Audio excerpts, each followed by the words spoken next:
General Motors is dropping electric van production at its plant near London, Ontario. The automaker says decreased demand has pushed it to stop making the Bright Drop electric delivery van. Canada's auto sector has suffered another blow as General Motors is ending production of its Bright Drop electric delivery van in Ingersoll. Ontario's auto industry is being dealt yet another blow, with General Motors officially ending production of one of its vehicles. Something big just happened today, and it's really bad news for U.S. automakers. Canada just sent a warning shot that GM and other American car companies cannot ignore anymore. This is not a rumor. This is not a prediction. This is real, and it's already happening. Canada is now forcing General Motors to explain why its CAMI Assembly Plant in Ontario is not producing cars anymore. And if GM does not give a full plan fast, Canada is ready to punish them again.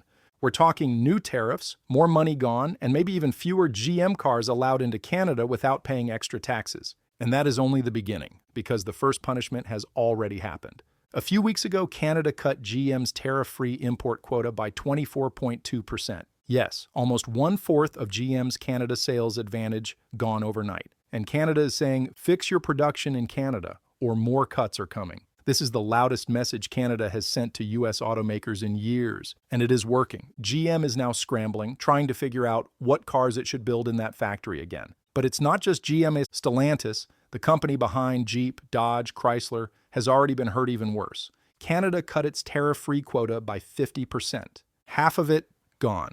That kind of hit can destroy a full sales year. So what is happening here? Why is Canada suddenly squeezing U.S. automakers so hard? Because Canada is tired of watching car companies promise jobs and investments and then walk away. Canada created a special plan years ago, a plan that allowed U.S. automakers to sell a certain number of cars in Canada without paying tariffs, but only if automakers kept strong manufacturing inside Canada. But lately, GM and Stellantis have moved production away. Jobs fell.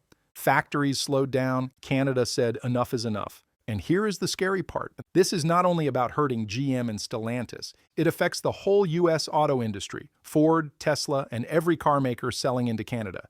Because if Canada can cut quotas once, it can do it again and again.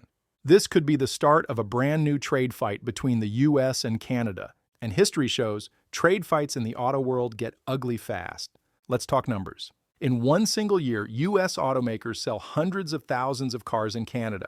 And Canada is the second biggest car market for American companies. If tariffs come back, the price of U.S. cars in Canada can shoot up by thousands of dollars. And if that happens, many Canadians will stop buying them, which means profits go down, which means investors start selling stocks, which means U.S. automakers lose the game before it even starts. And here's where the pressure gets even stronger. Canada is not making these decisions in secret. Canada is sending out big public statements on purpose.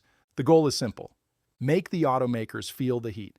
Make the media talk about it. Make it painful to ignore. And it's working. Because now GM is under a deadline. Canada wants a full plan for the CAMI plant and wants it fast. No excuses, no delays. Either build something again in Canada or pay the price. Think about that.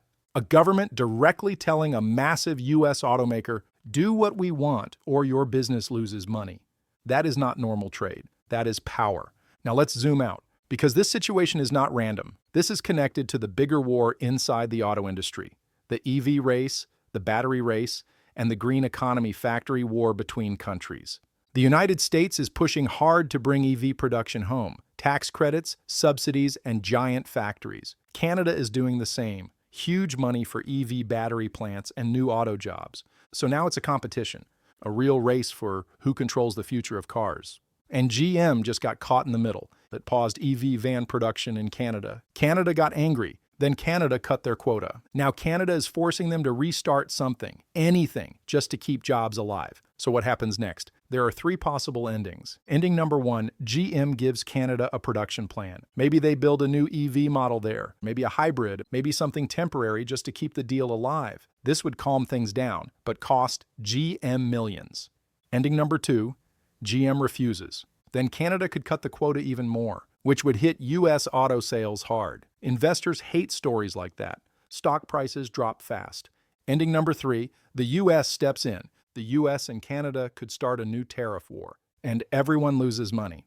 Car prices in both countries go up. People stop buying, and auto jobs get hit everywhere. Right now, it looks like GM will try ending number one, because GM cannot afford to lose the Canadian market. No U.S. automaker can, but the clock is ticking. Canada wants answers now, not 6 months later. Every day without a decision is more pressure, more risk, and more fear for GM. And here's what no one is saying out loud. If Canada gets away with this, other countries might do the same. Mexico, the European Union, even Asian markets. They could copy Canada and demand, build cars here, or pay more to sell here. This might become the new rule of the auto world. And if that happens, the whole business changes. Ford, GM, Tesla, Stellantis, all of them will have to build more factories in more places or lose market share country by country. So yes, this is bigger than just GM. This is bigger than just Canada. This could change how cars are made, sold, and priced for the next 10 years. And it all started with one huge announcement. Canada slashes tariff-free sales for U.S. automakers and threatens to slash more. So if you're watching the global car market, if you're watching the EV race, if you're watching the future of American automakers, this story is the one to follow, because the next move will decide everything.